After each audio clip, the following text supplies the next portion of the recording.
Bonjour, je suis ravie de vous retrouver sur Intelligent TV pour ce nouveau JT de l'open source.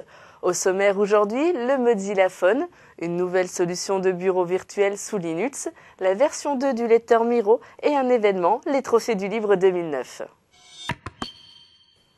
Mozilla lance le Mozilla Phone. Tout droit sorti des laboratoires de Mozilla, l'éditeur du navigateur Firefox, le Mozilla Phone est un projet de smartphone entièrement open source.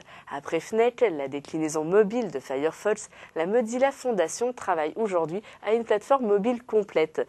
Pilotée pour l'instant par l'ingénieur du Mozilla Concept Labs Azar Askin, accompagné du designer Billy May, le Mozilla Phone est ouvert à toutes les contributions et avis extérieurs.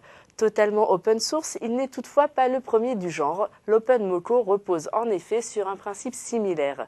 Le Mozilla Concept Labs s'est appuyé sur un clavier à LED de type Optimus. Dans la pratique, cette interface de saisie permettrait ainsi d'afficher un clavier totalement différent pour chaque action, chaque touche étant en réalité un minuscule écran couleur. VMware opte pour une stratégie open source.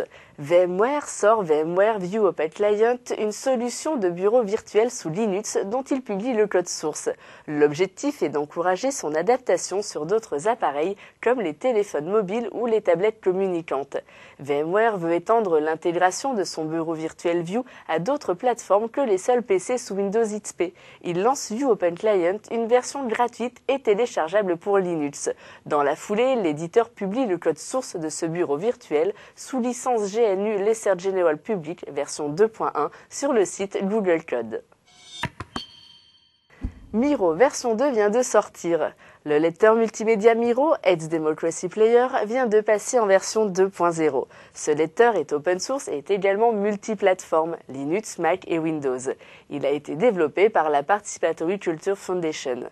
Le lecteur vidéo complet Miro est basé sur l'environnement d'exécution d'applications XUL, tout comme Firefox. L'objectif de Miro est de fournir un point d'accès unique à tous les fournisseurs de contenu vidéo et une grande simplicité pour les regarder. Il sait lire à peu près tous les formats, QuickTime, WMV, MPEG, AVI, XVID, mais aussi les formats Flash Vidéo, FLV ou MP4, grâce notamment à VLC. Autre amélioration, Miro peut se muer en vrai client BitTorrent avec un moteur basé sur LibTorrent. Outil indispensable pour ne rien rater de votre future web TV sur l'open source. Les trophées du livre 2009. L'événement Trophée du livre 2009 est destiné à donner accès aux ressources libres au plus grand nombre, particuliers, entreprises, associations, administrations de Picardie et des régions environnantes. Il présente des solutions très complexes, susceptibles de satisfaire des besoins très particuliers et des solutions accessibles aux utilisateurs non experts.